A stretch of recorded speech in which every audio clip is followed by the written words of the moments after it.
Eu quero voltar, agora eu quero vir aqui. Não vou falar de dados, nós vamos vir o outro dia para falar de dados, porque dados é novo petróleo. Eu vi uma discussão interessantíssima, eu não lembro do desenvolvedor aqui da empresa, do Ronaldo, com um desenvolvedor que ele está nos Estados Unidos, lançou sobre a venda de dados. Eu acho sensacional, né? Tipo, eu tenho que... Cara, eu estou te dando de graça dados. Como é que você não me dá nada de em volta, né? Mas isso vamos deixar para um segundo ponto. Vamos lá. Primeiro, continuando agora aqui, voltamos do constitucionalismo, mas a vigilância e privacidade, só aí a pergunta de pai, tá? Mais uma vez, mito ou fato? Então, mito ou fato? A Alexa acessando a internet. Minha filha, a Júlia, usa Alexa, ela desgastou uma Alexa, tipo. Eu falei, nossa, Júlia, vamos guardar de recordação, porque ela tá emprestável, tá? A Alexa, ela parou de funcionar. Ela não aguentou mais, de tanto...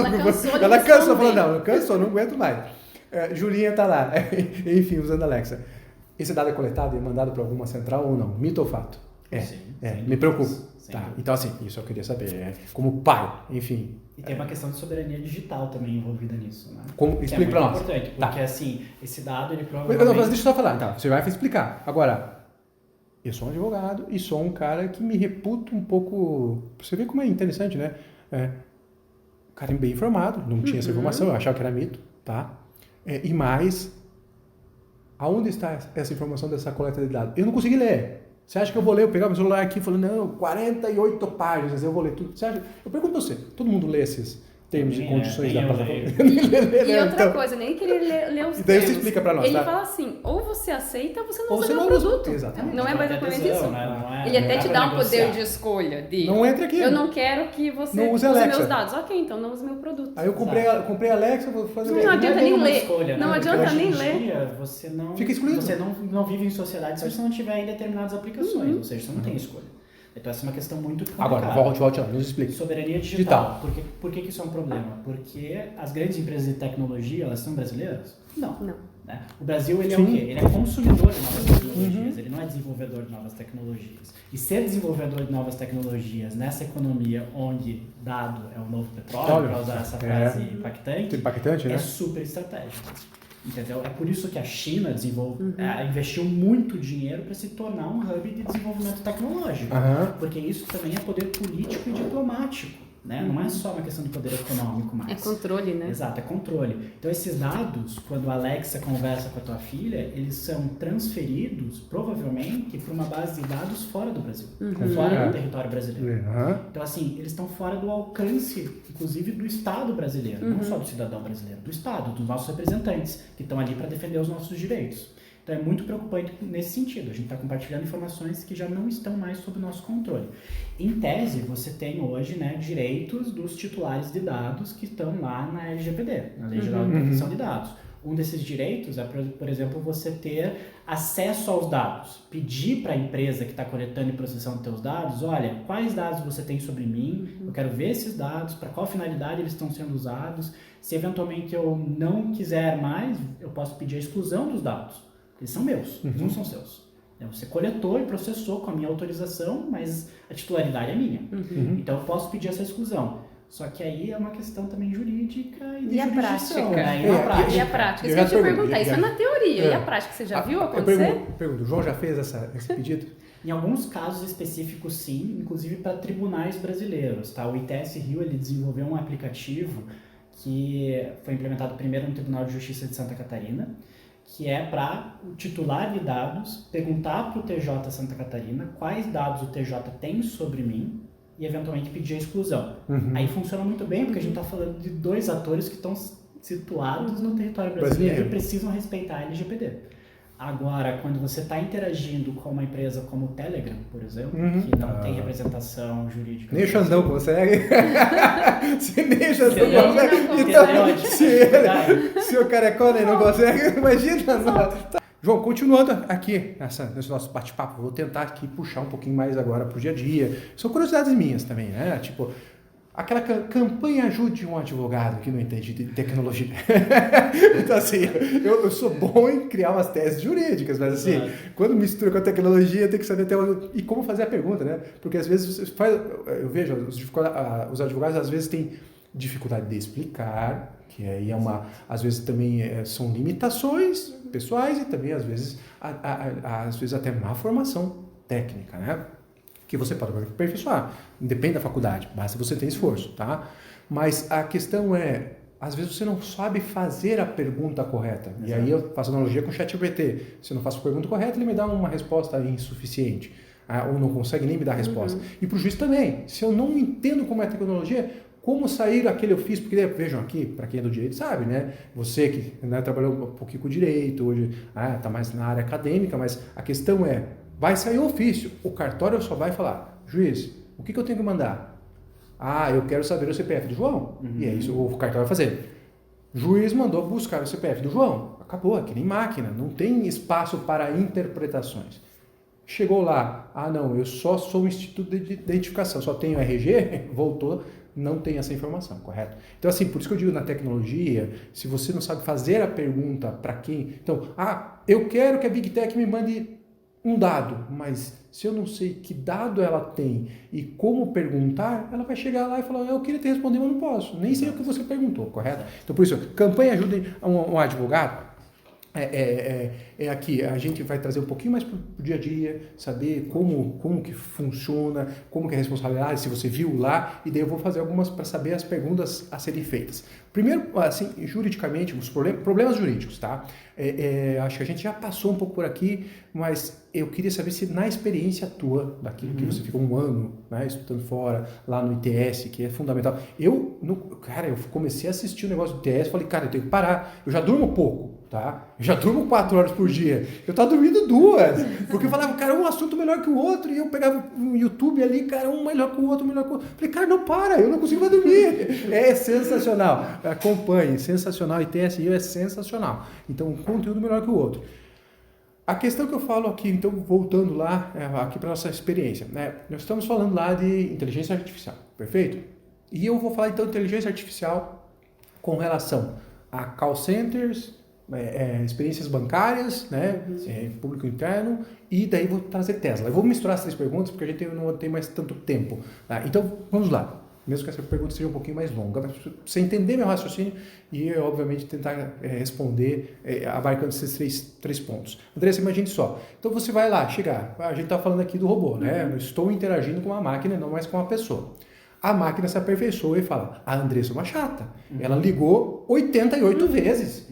Vai catar coquinho, tá? Você tá, como é que com um vazio sentimental, eu não tenho que responder, eu tenho que responder todos os outros. Porque isso custa caro, a hora da máquina custa caro, enfim, tá? E ela começa a xingar a Andressa. É uma autoconsciência. E ela começa a se comportar como um ser humano. Porque o cidadão do telemarketing, ele tem lá o bebê dele que não está sem leite, o marido que xingou, a mulher que fez não sei o quê, ele que tropeçou e bateu e está com dor no dedão. Tudo isso influencia quando ele vai atender, correto? Sim. Ele fica mais irritado e mais fácil de estourar. A máquina, em tese, não é para fazer isso. E seria o lado bom da máquina. Mas daqui a repente ela está tão autoconsciente que ela fala, isso aqui é um chato. Vamos parar, porque você está me consumindo tempo e tempo é dinheiro. Exato. Correto? É hora técnica. Então, primeiro ponto. Mas espera aí que eu vou fazer 3 perguntas juntas, tá? Então, assim, quando ela adquire essa autoconsciência, ela começa a tomar atitudes que a própria diretriz da empresa não é aquela que adotou. Quem eu responsabilizo? Programador, empresa ou chupa-o-dedo? Primeiro ponto. Segundo, os carros autônomos da Tesla, que daí já tem vários exemplos, né? Então lá os carros autônomos, a propaganda infinita, carros vendidos com fila de espera, super valores e tal. Alguns dizem que até pirâmide, sei lá se isso é verdade, enfim. Sei lá, né? Eu não quero nem entrar nisso. Mas enfim, tá aí uma automação. E o carro, de repente, o cara, eu sei que tem os avisos, não deixe só no automático, você tem que supervisionar. Mas o cara tá vendendo que o carro anda sozinho. E de repente o carro vai lá e atropela. Como é que está essa discussão lá fora, tá? Que está mais avançada. E aqui, então, um outro ponto, e é o último aqui, dos exemplos, e é minha cabeça maluquinha, né? Mas, né, eu estou usando o GPS todo dia, eu uso mesmo, né? Eu emburreci, eu não quero mais saber de pensar, não, daqui, pá, vai lá para o lugar tal. Veja, eu me lembro, me chamou muita atenção um evento lá no Rio de Janeiro, aqui, né? O Rio de Janeiro é maravilhoso, mas daqueles pontos críticos onde você está passando pelo Rio de Janeiro, casal lá de turistas alemães, eu acho, pega, joga um GPS, o GPS fala, não, mas ali a avenida tal, Brasil, tá fechada, vai por lá. Só que lá passa no meio da favela tal, não sei qual delas, e enfim, os traficantes viram um carro, o cara não obedeceu a parada, fuzilaram e mataram os dois, tá?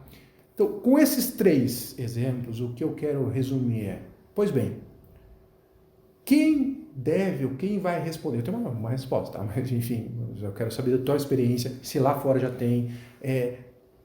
Essa questão de dar a resposta, de tentar facilitar a vida, de trazer esse benefício, mas e a responsabilização? Vai ficar com quem? Com o consumidor? Porque veja, no caso do GPS, realmente, às vezes eu estou passando pelo GPS, ele me manda para um lado ruim e perdi uma reunião. Se eu estou no táxi, eu processo a empresa do táxi, sim, correto? Se eu estou no GPS, eu não processo ninguém. E é bobo, né? Fala, cara, mas o cara coleta meu dado, vende meu dado, e na hora de responder ele não responde. Exato. Pela falha dele, não pela falha minha. Enfim, como é que está essa discussão? A pergunta é longa porque eu quis colocar 3 exemplos muito complexos juntos. Mas você vê uma discussão, você vê uma responsabilidade, o programador estava errado e não sei o quê, a máquina está autoconsciente, então processa a máquina, mas a máquina não tem consciência. Enfim, como é que você vê isso? Não sei se eu consigo me fazer entender também. Não, perfeito. Tem 2 dimensões para esse debate, tá? E eu digo que a primeira dimensão está sendo endereçada, ela está um pouco mais madura e a segunda ainda não. Uhum. E até faz sentido porque uma leva a outra, né? Qual que é a primeira dimensão que a gente está endereçando hoje? Análise de risco de inteligência artificial antes da implementação da tecnologia. Tá. Então, a União Europeia, ela recém aprovou, recém mesmo, coisa de 2 semanas atrás, um ato de inteligência artificial para regular essa tecnologia com base em análise de risco. O que ela está fazendo? Quais são as inteligências artificiais que mais representam risco para a sociedade? Vamos mapear isso. A análise de crédito, sem dúvidas, né? Um problemaço. Carro autônomo também, porque representa um perigo real para pessoas que estão na rua, né? Para outros motoristas e também para pedestres, ciclistas, etc. E assim por diante. Vamos mapear isso. Essas aplicações de inteligência artificial a gente vai colocar na categoria de aplicações de risco máximo.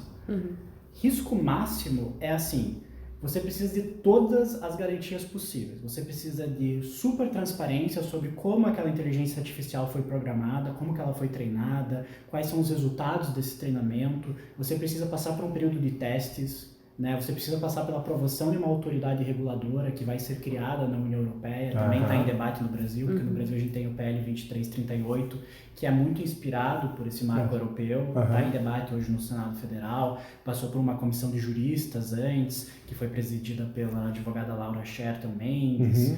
Então, assim, esse é o debate. E aí você tem diferentes estratos, até inteligência artificial de risco mínimo. São algumas coisas que você nem se dá conta que é inteligência artificial. Por exemplo, videogame.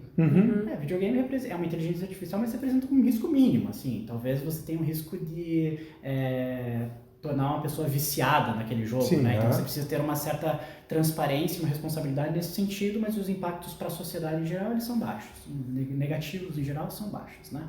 E aí, com diferentes obrigações para esses diferentes estratos, você consegue ter pelo menos um filtro prévio para evitar mitigar riscos e danos no futuro, tá? Porque a analogia que eu faço sempre é com a indústria farmacêutica, né? Todo remédio, todo medicamento que você compra na farmácia, ele foi pré-aprovado por uma autoridade competente e especialista naquele assunto, né? Você não está comprando medicamento experimental, mas inteligência artificial, a gente se relaciona com inteligência artificial experimental a todo momento. O ChatGPT ele lança uma nova geração a cada 2-3 meses. Tem uma nova geração do ChatGPT. Ela foi aprovada por alguma autoridade, ela foi testada com pessoas, né, comuns antes, em massa, para ter certeza se aquilo não vai ter um impacto negativo que você não consegue reparar depois? Não. Eles simplesmente vão lá e lançam. Você começa numa verdadeira corrida, né, de desenvolvimento tecnológico. Uma empresa quer lançar antes que a outra, e aí a outra empresa vem e lança um melhor ainda, sem se dar conta que às vezes isso representa um risco para a sociedade em geral. Né? Teve o Elon Musk, por exemplo, ao lado de outros CEOs e pessoas importantes desse ramo de novas tecnologias, eles assinaram uma carta pedindo, inclusive, a suspensão do desenvolvimento da inteligência artificial por 6 meses. Não sei se chegaram a ver isso. Justamente porque essa corrida comercial por aplicações mais eficientes de inteligência artificial, eventualmente poderiam nos levar para aquele ponto onde a gente ultrapassa a barreira entre a inteligência artificial fraca e a inteligência artificial forte, e às vezes a gente não se dá conta. E aí, o problema está feito, né? O risco já se concretizou em dano, e como é que você vai dar conta disso? Eu até faço um parênteses, eu não devia interromper, mas é que quando eu vi do Elon Musk, eu, como advogado desconfia de todo mundo, né? Então, assim, é ruim isso. E eu falei, cara, ele só tá fazendo isso porque ele tá atrás da tecnologia. Porque se ele tivesse na frente, não faz sentido, cara. Quem tá na frente provavelmente não assinou a carta. Exato. Então tem essa questão também. Qual o interesse por trás? Será que é o bem da sociedade? Será que é bem mais ali, né? Que é assim, tá, pediu pra suspender. Mas daí o que a gente faz nesses 6 meses? Ninguém diz também. Se a gente vai criar um hipercomitê global pra analisar isso, a gente só vai parar por 6 meses e Deus, só pra dizer que... É muito mais a palavra, só pra dizer que a gente fez algo, né? Pra ficar lá nos anais da história pós-humana, quando só as máquinas... Pós-humana, só as máquinas. Nós vamos ver, lá, lembra do Marco? Tipo o Tratado de Versalhes, eles assinaram lá. As máquinas falando, olha os bobinhos lá, fica 6 meses. E a gente aqui, ó. Os robôs da escola aprendendo sobre os 6 meses, o inverno de 6 meses da inteligência. Então, assim, não resolve nada, né? Então, essa é uma questão. Mas esse é o estágio pré, né? Que é onde a gente está hoje. Então, a gente está discutindo risco e mitigação de risco, tá? No momento de desenvolvimento até a implementação. O segundo momento, que é o momento que você me perguntou, que é assim, como responsabilizar depois que implementada gera dano, isso a gente não resolveu ainda. Não resolveu ainda. E é assustador, E é assustador que a gente não tenha resolvido isso ainda. Mas assim, tem debate sobre isso, debates acadêmicos, a gente está tentando chegar numa solução. Eu acredito que o caminho é muito por, primeiro, você ter uma obrigação de transparência, no sentido de que a aplicação de inteligência artificial, o algoritmo, seja o que for, ele tem a obrigação de indicar o desenvolvedor e indicar também quem está implementando a tecnologia, tá? Porque daí você consegue também distinguir a responsabilidade. Porque se é uma responsabilidade de treinamento, por exemplo, um viés criado no treinamento, porque você tem um banco de dados enviesado que não é suficientemente diverso e que levou a esse dano, né? Vou te dar um exemplo. A Apple, há um tempo atrás, ela lançou um cartão de crédito. Não sei se vocês viram isso. Então, o cartão de crédito da Apple. E aí, ela decidiu presentear 2 ex-funcionários com o cartão de crédito. Eles iam ser os primeiros a receber o cartão de crédito. E era um casal, né? E os 2, por muito tempo, tiveram o exato mesmo cargo na Apple. Eles eram gerentes, diretores, alguma coisa assim. Acho que até vice-presidente. Saíram da empresa, estavam em outra empresa, mas a empresa deu isso como um reconhecimento. E aí, eles foram ativar o cartão de crédito, e aí faz uma análise de crédito automatizada, e deu um limite de crédito muito maior para o homem do que para a mulher. Só que eles têm a mesmo perfil, provavelmente os mesmos cargos, equivalentes de por quê? Financeiros, né? E era um enviesamento na análise no banco de dados que não dava conta disso e considerava ser mulher como um risco maior para conceder crédito. Exato. Só que isso é um problema, né? Só que isso é um problema do desenvolvedor no treinamento da tecnologia que faz aquela análise de crédito. Então, nesse caso, acredito eu, você deve responsabilizar o desenvolvedor. Ponto. Só que você também tem riscos e danos que surgem da implementação da tecnologia pela pessoa que contratou. Que daí vai colocar aquela tecnologia em prática e eventualmente vai colocar a tecnologia em prática por uma função que ela não consegue desempenhar ou que ela desempenha de forma insuficiente ou com problemas. Porque não entendeu como funciona. Que nem aquela ideia que eu te dei lá do advogado, que usa o ChatGPT para fazer análise de jurisprudência. Né? Daí ele vai lá, faz uma análise de jurisprudência, inventa a jurisprudência, ele coloca no processo e ele sofre uma responsabilização, né, pelo juiz. Isso aqui é um absurdo. Aconteceu nos Estados Unidos recentemente, não sei se você viu. Não vi. Um advogado que usou o ChatGPT para fazer uma ação de indenização por dano moral contra a United, a empresa de aviação. E aí os juízes perceberam que foi usado o ChatGPT porque eram casos precedentes inexistentes. E depois o próprio advogado assumiu, falou, não, sim, eu usei o ChatGPT, eu não sabia que ele inventava casos. E ele foi responsabilizado por isso, levou um puxão de orelha, assim, extraordinário. Tá? Aí nesse caso, o advogado, ele vai fazer o quê? Ele vai responsabilizar a OpenAI, a desenvolvedora. A OpenAI vai falar, pô, mas eu não desenvolvi isso para isso. Eu não sei que implementou da forma errada. E aí, nesse caso, você eventualmente pode responsabilizar a empresa ou a pessoa responsável pela implementação daquela tecnologia que causou um determinado dano. Então você tem que fazer essa distinção. Mas para fazer essa distinção na prática, primeiro você precisa que o algoritmo, a inteligência artificial, seja transparente a respeito desses diferentes atores envolvidos na sua implementação. Que é a importância do que eu pouco entendi, então a importância do que você está me falando, que é esse segundo momento do ChatGPT, que é os plugins, né? Perfeito. Esse é o problema dos plugins, né? Que daí você vai ter que ter a identificação. Eu desenvolvi esta base. Exato. E agora você vai fazer os plugins para conseguir, daí a cada aplicação. Vou pegar o ChatGPT para colocar no Google. No Google, é isso. E é tua responsabilidade. É tua responsabilidade, perfeito? Exato. E daí, o seu cara, porque é mais ou menos assim, para quem está aqui, né, eu falo que a gente tem que ter aquela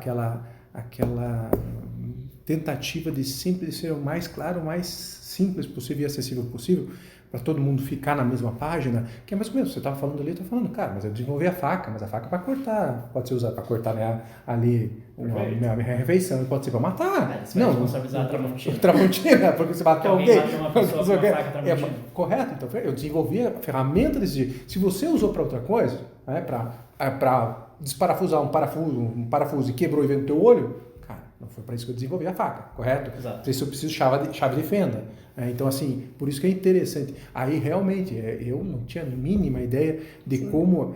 Mas está evoluindo para se fazer essa distinção. Isso é o rastro, né? Para mim, isso é mais ou menos como um rastreamento, né?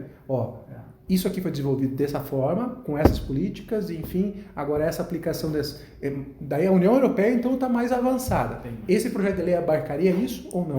Ainda não. Ele só na primeira fase. Questão de implementação. Só na primeira fase. Desenvolvimento. Perfeito. É porque, assim, a questão de responsabilização, eu vou falar aqui só jogando, porque eu também teria que estudar muito, é que eu vejo, a minha preocupação não que você tem irresponsabilidade, você vai responsabilizar aquele que deu causa ao dano. Perfeito. Em anexo de causalidade puro, tá?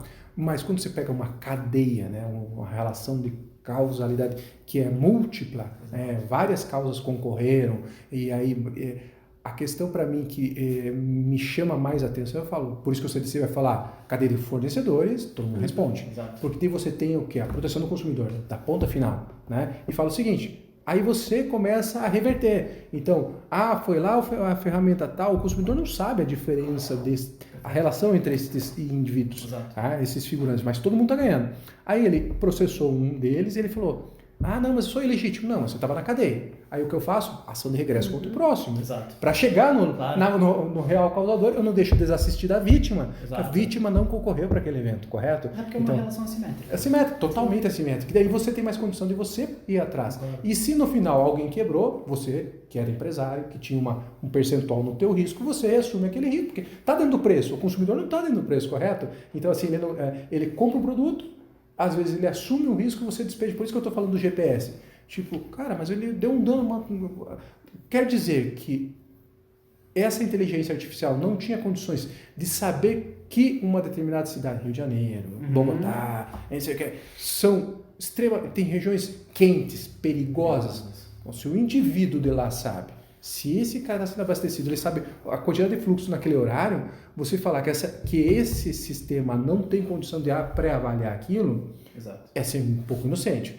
Se ele fez mesmo isso, e daí eu estou falando, foi uma omissão, tem que ser responsabilizado também por isso, porque você tinha condições de prever aquele comportamento. Se fosse para vender, você não fez. Você não fez. Então você tem como responsabilizar. O problema é que as pessoas, eu digo até os advogados, não visualizam, tem que ser muito claro para ele conseguir falar, não, realmente, bateu no meu carro, está aqui, então o carro tal, pega o documento, ou fácil. Mas quando você vai um pouquinho mais longe, você fala, cara, mas tem que responsabilizar, porque você desenvolveu, você está coletando dados, você está vendendo dados, você está ganhando muito com isso.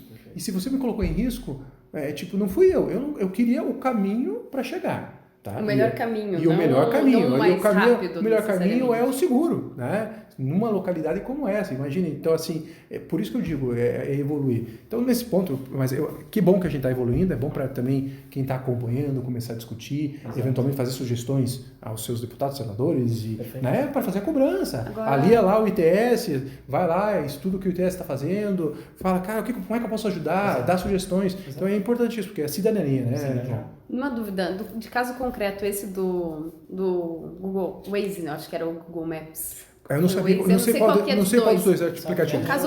O caso concreto, teve alguma repercussão? Alguém sabe se... Olha, algum advogado tentou entrar contra alguém? Não sei do ponto de vista jurídico, mas eu sei que teve uma repercussão global, porque esse caso foi analisado em uma disciplina que eu fiz lá nos Estados Unidos. Olha só. Sério? Para a questão de responsabilização de plataformas digitais. Sério, bacana. Isso, eu até vou pesquisar mais, porque isso me chamou muito. Teve repercussão. É interessante, eu gosto de ver como eu sou a parte leiga do assunto, aqui o caso concreto mesmo. O que já teve, o que não teve. Não sei se responsabilizaram ou não, mas... Agora, eu vou encaminhando aqui já para mais para o final, vou tentar fazer mais 2 ou 3 perguntinhas. A campanha ajuda de advogado, tá? Aquela ajuda de advogado, pelo amor de Deus. Eu já tive casos, mas enfim, a gente conseguiu solucionar, não chegando tanto ao tempo. Mas a questão de criação de... acho que o Twitter tem muito disso também, né? Enfim, e principalmente o Instagram. Telegram. E eu tenho 2 filhas, daí eu estou aqui, eu também vou fazer o papel de pai, mas para quem está aquela situação. Cara, a gente está na rede social, de repente começa a vir lá e fala, cara, mas que porcaria, até que já se viu, um menino de 20 e tantos anos falando tecnologia, porcaria, esse carequinha aí, dando uma liga, e começa lá o que são os haters, tá? Sim. Mas o hater é um covarde, é o cara que não faz. Tá? Ele não faz e não tem coragem, então ele tem coragem de ficar atrás do computador, despejando, vomitando. Anônimo. Aí a questão vem lá o usuário TTT 2505 não sei o que, perfeito? E começou a pressionar. Uma coisa é você que tem uma personalidade, apesar da idade ainda ser jovem, personalidade forte, Andressa, jovem, personalidade forte, Léo já um pouco mais velhinho, mais personalidade forte, né? Cara, vai batendo, eu gosto, bata que não tem problema, tipo, cara, tudo assim, tem muita coisa para fazer, e isso não vai... O problema é como chega lá, minha filha, que está começando a vida, tua irmã, Rafaela, né? Que chega lá e tal, tipo, tá começando e daí vem, você tá gorda. Uma personalidade mais vulnerável, você né? Vulnerável, você tá gorda, você tá feia, onde é que já se viu, tem que parar de comer, e daí anonimamente. Aí, então essas postagens, né, que são feitas em redes sociais e tal, a minha preocupação não, até que ponto, quando que eu vou bloquear, de repente a rede social também vai ter a sua política, vai conseguir bloquear, mas a questão eu quero responsabilizar aquele, e eu vejo essa dificuldade de conseguir com a rede social o acesso à identidade daquele usuário. E ela vai falar, não, mas o dado é só medida judicial, e às vezes deleta-se isso, e o tempo é muito importante também para você conseguir resolver rapidamente, porque o cara está criando vários perfis, é a mesma pessoa, mas ele cria vários perfis para me atingir essa pessoa, ou vítima do bullying, né? Que pode chegar rapidamente no suicídio. Semana passada teve um menino da escola das meninas lá que se suicidou, com certeza, era bullying, e essa criança viveu o quê? Né? Uma tonelada de peso sobre ela, não suportou, se suicidou. Enfim, como é que eu faço? Ajuda o advogado, como é que é? Tô tendo esse hater, aqui, chega o pai preocupado pra mim e tipo, eu não tive caso, mas eu não sei nem como começar. Tipo, cara, quem que eu vou? Tá, foi lá no Instagram?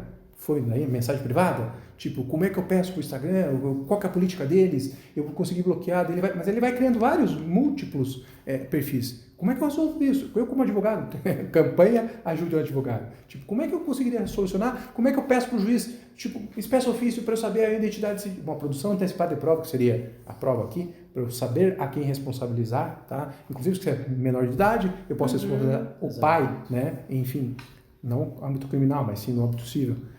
Como é que eu faço isso? Não sei, assim, como seguir, começar e fazer um pedido bem feito para ter efetividade. Não adianta depois da criança se suicidar eu conseguir o acesso. Então, não adianta, porque a criança acabou de se suicidar, né? Enfim, como é que faria isso, João? A primeira coisa que você tem que saber é que pelo Marco Civil da Internet você não pode responsabilizar a plataforma, né? A plataforma tem imunidade contra a responsabilização civil por dano causado por conteúdo de terceiro. E é importante que seja assim, porque se você passa a responsabilizar a plataforma por todo e qualquer conteúdo que possa causar dano, que seja considerado ilegal e ilícito, você cria um incentivo temerário para a remoção de conteúdo em massa e potencialmente censura na rede social. Então a plataforma, como uma forma de se proteger contra a responsabilização civil, ela vai passar a remover todo tipo de conteúdo que é denunciado, todo tipo de conteúdo limítrofe. Não tem risco, dúvida, né? eu vou remover o conteúdo e depois, se não paga indenização, uma ordem de restauração, eu vou restaurar. Perde a razão da rede social, vai ficar vazia. Mas perde a razão da rede social. E as pessoas podem instrumentalizar isso a seu favor. Eu não concordo com o que você posta, eu vou te denunciar, porque eu sei que se eu conseguir te denunciar um X número de vezes, a rede social vai te remover. Inclusive existe serviço na chamada Deep Web, Dark Web, né, os sites não indexados, você consegue contratar serviço de remoção de perfil, suspensão de perfil por $50. Se eu quiser que você saia do Instagram hoje, eu vou lá pagar $50 para uma pessoa que tem várias contas automatizadas, inautênticas, que vão te denunciar e elas sabem, o que a gente chama de inglês de threshold, né, que é o limite, quantas vezes você precisa denunciar dentro de um determinado período de tempo para a rede social te remover. Entendeu? Então você pode usar isso a teu favor. Então assim, é justamente por isso que existe garantias como o artigo 19 do Marco Civil da Internet, para tentar mitigar esse tipo de situação. Então é importante você imunizar a plataforma. Então você tem que partir desse pressuposto, não sai querendo responsabilizar o Facebook e o YouTube, não vai rolar. Mas isso não significa que você não possa responsabilizar as plataformas em determinados casos. Quando a plataforma ela toma uma ação de moderação de conteúdo, isso gera um dano para você, você pode responsabilizar a plataforma. Tá? Então a plataforma removeu a página do teu comércio por engano. E é lá onde você vende teus produtos. Ou você entra em contato com teus clientes. Você perdeu dinheiro em razão dessa ação de moderação e depois eventualmente ela vai lá e restaura a tua conta. Você pode pedir a responsabilização da plataforma nesse caso. E às vezes é até arbitrária, né? Ela tanto tira do ar quanto ela volta do ar arbitrariamente. Você nem sabe, né? Você sabe o motivo. Mais um motivo para você. Zero. Mas partiu dela e não partiu de terceiro nesse caso. Como caso, partiu dela, né? você Deixar pode claro. responsabilizar. Agora, quando o conteúdo é de terceiro, você não pode pelo artigo 19 do Marco Civil da Internet.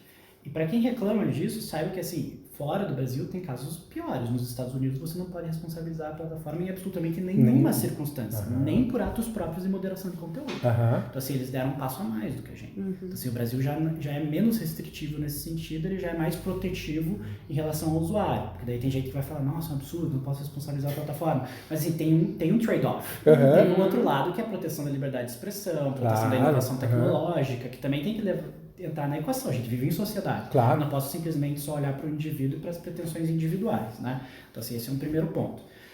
Segunda questão, a plataforma, pelo Marco Civil da Internet também, ela tem o dever legal de guardar informações sobre acesso aos seus serviços, aos seus, né, um provedor de aplicações, então ela tem esse dever. Então ela tem que guardar IP, ela tem que guardar data e horário de acesso, ela tem o dever de guardar essas informações, salvo engano, por 2 anos, tem um prazo legal para isso. Então você pode apontar esse dever, essa obrigação legal para o juiz e falar, olha, a plataforma tem esse dever pelo Marco Civil da Internet, então ela que me apresenta essas informações para que eu consiga, com essas informações, identificar a pessoa que praticou bullying, que praticou um discurso de ódio, que compartilhou fotos inapropriadas e foram direcionadas para alguém da minha família ou para mim mesmo, enfim, né, infinitas situações. Então você pode seguir por aí. Mas agora, a plataforma... Posso só fazer interromper um pouquinho, porque senão eu sei que é duro isso, parece o Jô Soares que eu tenho interrompendo, apesar que é um gênio, né, se eu fosse o Jô Soares. Mas enfim, a questão é, mas administrativamente eu não consigo, porque até envolve dado, mesmo pelo Marco Civil, eu não consigo, porque assim, a questão o judiciário, falar para os amigos juízes, é tudo muito rápido, né? O judiciário é rápido, então assim, sabe, é essa a preocupação. Administrativamente, eu não, quase impossível, assim, porque envolve dado, correto? Então assim, eu quero saber conteúdo, você pode falar para a plataforma, olha, esse conteúdo aqui viola as tuas regras e eventualmente ela pode concordar com você e falar, não, vou remover isso, viola minhas regras, mas como ela tem essa garantia legal, essa imunidade legal, ela assim, ela não vai falar para você tudo ali administrativamente naquela relação que vai você ter que ser judicial, provavelmente você vai ter que recorrer para via judicial. Que é mais moroso. Que é mais moroso, infelizmente. Mas é o que temos também. É menos, a gente tem que usar o que o instrumento que a gente tem. Não, perfeito. Com relação a... Agora surgiu uma coisa que eu não tinha pensado aqui até agora. Você consegue falar ainda, já estamos caminhando para o final, mas Dark Web, que bicho é esse? o que se encontra lá e quais... Então não tem instrumento para nos proteger. Tipo, o mundo já tentou, porque assim... Então, o Brasil é o paraíso também. Então, volta mais uma vez o ITS, estou escutando lá alguns vídeos e explicando aquele super mega vazamento, que eu não vou falar agora, do mega vazamento de dados, enfim, por isso que nós todos estamos aí recebendo, né, os golpes e tal. Mas na Dark Web, tipo, o mundo se preocupa, mas não consegue ainda limitar ela, fazer com que esses comércios ilegais, e daí dizem que a gente vê séries, enfim, não sei até que ponto é verdade, mas sequestros, casos pesadíssimos e tal. Não tem. O que é a Dark Web, para quem é leigo como eu, como nós aqui, que não sabemos entrar mal e mal, colocar o www e funcionar? O que é essa Dark Web? Exato. Assim, a gente tem que partir do pressuposto que a internet não é terra sem lei, né? Então, assim, o que não pode na vida real, não pode na internet. Né? E isso é um pressuposto. Só que você tem limites práticos para a aplicação dessa lógica, né? Que é o que a gente conversou antes, né? Que é o fato que a internet ela é necessariamente transnacional, ela é descentralizada. Às vezes o site está hospedado num servidor fora do país, num país eventualmente que tem mais liberdade em relação a esse tipo de prática ilícita, né, que vai permitir que aquele site fique operando dentro de um servidor no país, você não vai conseguir responsabilizar, você não vai atingir as pessoas que de fato geraram determinado dano, então tem problemas práticos com a aplicação dessa lógica. A gente tem que partir sempre desse pressuposto para entender que assim, mesmo a Dark Web, mesmo a Deep Web, ela também está sujeita à aplicação das leis do país, né? Então, assim, esse é o primeiro ponto. O problema é que elas estão instaladas nos países. Esse é o problema. Aí a gente entra em uma outra discussão que ainda não tem solução, né? E a minha seleção de mestrado está aí para isso. Também consegue. Só assunto fácil ele fez. Não, só eu vou assistir a defesa da dissertação dele. Eu vou assistir. Eu vou assistir a defesa. Então, aí é um outro bicho. Mas enfim, o que é a Deep Web, a Dark Web? São sites não indexados. Então, assim, hoje você tem a internet comercial, que é, digamos assim, a ponta do iceberg, e você tem o que a gente chama, até pejorativamente, às vezes, de Dark Web e Deep Web, porque não é só crime que acontece lá, são sites não indexados, ou seja, se você botar lá no Google, você não vai achar o link para aquele site, mas se você souber por onde acessar, qual link digitar, você consegue ter acesso a essas outras plataformas que não estão indexadas, e às vezes são plataformas ultralibertárias, eu não quero me sujeitar a essa internet comercial, eu ainda acredito naquela internet descentralizada, poder aos usuários, às pontas e não aos nódulos da rede. Então, assim, tem de tudo, tá? Mas, obviamente, por ser um espaço da internet com menos controle, por que chamam de deep e dark, né? Porque não entra luz, né? Você não consegue ver, não é transparente. Então, assim, gera essa incompreensão, às vezes, sobre o termo. E, obviamente, você tem lá uma parcela de sites não indexados que cometem ilegalidades. Começa com o que eu acabei de mencionar para você, que não é tão sombria assim, que é pagar uma pessoa para remover teu Instagram, né? Então, e outras coisas. Então, assim, isso é a Deep Web e a Dark Web. Você pode se valer dos mesmos mecanismos legais para tentar responsabilizar essas pessoas que praticaram um ilícito. E acredito eu que as nossas autoridades, principalmente policiais, têm um dever hoje cada vez maior de presenciar tudo que está acontecendo nesses espaços, monitorar esses espaços, até para uma questão de inteligência. Inteligência, né? Ataques às escolas. A gente teve aí uma onda de ataques e violência nas escolas no Brasil. Vários desses ataques foram organizados em plataformas não indexadas da Deep Web e Dark Web. Mas que a Polícia Federal já tinha conhecimento às vezes, já sabia que algo estava acontecendo aí, às vezes consegue se antecipar e evitar uma tragédia. Né? Então é muito você entender como a internet funciona, todos os espaços da internet, compreender primeiro que a internet comercial é a ponta do iceberg, que é onde a gente está no nosso dia a dia, mas aquilo não é a internet não se limita àquilo.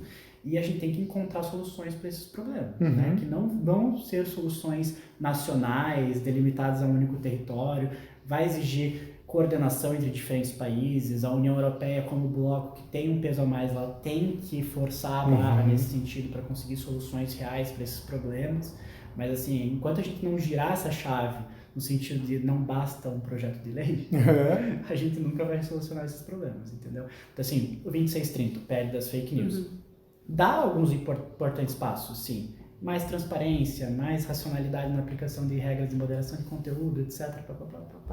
Mas assim, ele vai até certo ponto, né? Depois disso ele não passa. E a gente não pode achar que ele vai solucionar todos os problemas. Hoje eu entro no Twitter e você vê aquelas páginas de notícias em 2, 3 pontos, assim, choquei, né? E aí eles vêm e falam, aconteceu tal coisa na internet. Recentemente teve aquele caso do Discord, que passou uma reportagem no Fantástico falando de vários absurdos, inclusive bullying acontecendo nessa plataforma, que é uma plataforma de chat de jovens que estão logados no videogame e aí usam o Discord para conversar com as pessoas que também estão jogando em tempo ao vivo, mas ali você tem um suporte de vídeo, imagem um pouco melhor, tipo um blog em tempo real, e você conversa com as pessoas e vários absurdos estavam acontecendo naquela plataforma. Aí eu vejo o Choquei, por exemplo, vindo e falando, não, mas é por isso que a gente precisa do PL 2630, né? O PL 2630 precisa ser aprovado porque olha o que está acontecendo no Discord. Aí você olha para o PL 2630, o Discord não está dentro, no escopo da lei. Então assim, o 2630 vai resolver todos os nossos problemas, é realmente assim que a gente quer pautar esse debate, sabe? Não é tão melhor, eu acredito, é muito melhor a gente ser franco.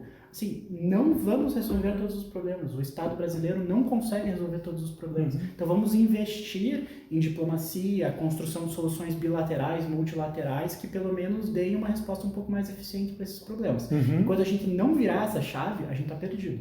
Porque daí o Estado brasileiro, o legislador, vai achar que falta só mais um PL. Já tem a LGPD, agora vai ter o 2630, aí vai ter o de inteligência artificial. Não, peraí, falta só mais um. Agora é de mercado de aplicações de novas tecnologias. Daí de repente surge uma nova tecnologia, é só mais um PL. Você nunca vai resolver. Não vai resolver.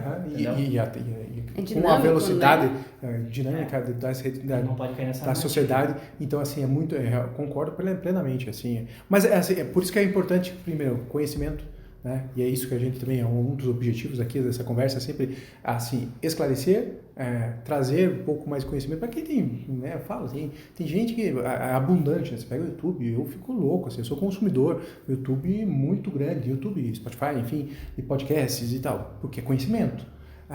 Só que as pessoas às vezes não querem, né, esse conhecimento. Exato. Mas é importantíssimo isso, né? Assim, você sabe o que está acontecendo, sabe onde te atinge, às vezes você tem para contribuir. É o que eu falo, você não pode nem pressupor que uma pessoa, né, nem superestimá-la, nem subestimá-la. Não, mas o João é gênio, então eu vou superestimar. Não, tá bom, tudo tem um limite. Não, mas também vou subestimar porque é o pedreiro, porque é o cara. Não, às vezes ele dá uma solução que você não viu, né? Porque ele raciocinou, ele pegou um dado que em algum momento passou por algum lugar e ele fez a conexão. Então por isso que eu digo, nunca subestime nem superestime as pessoas, né? Tente extrair delas o que é do melhor, né? Mas eu, enfim, João, estamos aqui acabando já mais do que satisfeito. Eu teria mais, umas 27, 28 perguntas. Andressa, também você sabia, né? Que você teria mais. Vamos deixar aqui a porta aberta, só curiosidade. Curiosidade, falava, o João vai voltar. Aí ele não tem como está sendo gravado? Ele fala, não tem como, ele não fala, não vou voltar mais, não venho mais. Segunda temporada, isso aí, dá para ir para isso e tal. Mas eu vou perguntar, primeiro, agradecer a Andressa mais uma vez, tá? Andressa aqui por ter me ajudado, tá me auxiliando sempre aqui nesses debates aqui com essas informações. João, eu estou muito feliz de você ter vindo. Vamos lá. O João vai procurar aonde em rede social? Primeiro ponto. Como é que eu gostei de João e quero seguir o João? @jarchegas no Instagram e no Twitter @archegasv. Archegasv. Eu no Twitter eu não te sigo, eu não sei porquê, né? Achava que você não estava lá, então vou seguir. Legal, Twitter. Só que a Twitter é terra sem lei, meio porrada, né? Tipo, é meio foda-se e tal. O Elon Musk agora. Então vou acompanhar. Ó, nem eu sabia, no Instagram eu acompanho, mas no Twitter não. Perfeito. ITS Rio, podemos falar assim do ITS Rio, você também está lá. @ITS Rio no Instagram, no Facebook, LinkedIn, tudo, @ITS Rio. YouTube tem um monte de conteúdo, correto? Sim, falo mais uma vez e tal. O Ronaldo está lá, correto? Ronaldo Lemos, enfim, um time lá, os pesquisadores. Cara, é sensacional. Também aconselho assim, ITS Rio. Procure, adicione, assim, quem quer se manter conectado, manter atualizado, é sensacional. Eu fiquei assim, para entrevista, para conversar com você, eu fui procurar o ETS, porque eu sabia que você era pesquisador lá, E eu fiquei assim, embasbacado. Falei, cara, mas quantidade de conteúdo de grátis, né? Enfim, né? É absurdo. Claro, vão ter os seus cursos, depois a gente, enfim, fala também de cursos, mas assim, é sensacional. Então também lá no ITS Rio, FAI também, né? Só que na FAI só tem um aluno que está lá, né? Não. Você está na grade ou está na pós? Eu estou na graduação. Na graduação, então na grade da graduação. Eu não vou me inscrever, se estivesse na pós eu ia lá fazer um módulo. Mas eu acho que vou chegar lá, vou chegar para vai sentido, né? Mas é uma boa, aí quem tem filho aí, a FAI é uma baita da faculdade. João, muito obrigado mais uma vez por estar aqui. Eu espero te receber mais uma vez, que você tenha sempre muito sucesso, que você é um cara sensacional. Eu amo de paixão, Igualmente. O João é assim, sensacional. É recíproco, eu respeito muito e tenho certeza que você tem muito a contribuir com a gente, tá bom? Igualmente, muito obrigado. Obrigado, muito bem.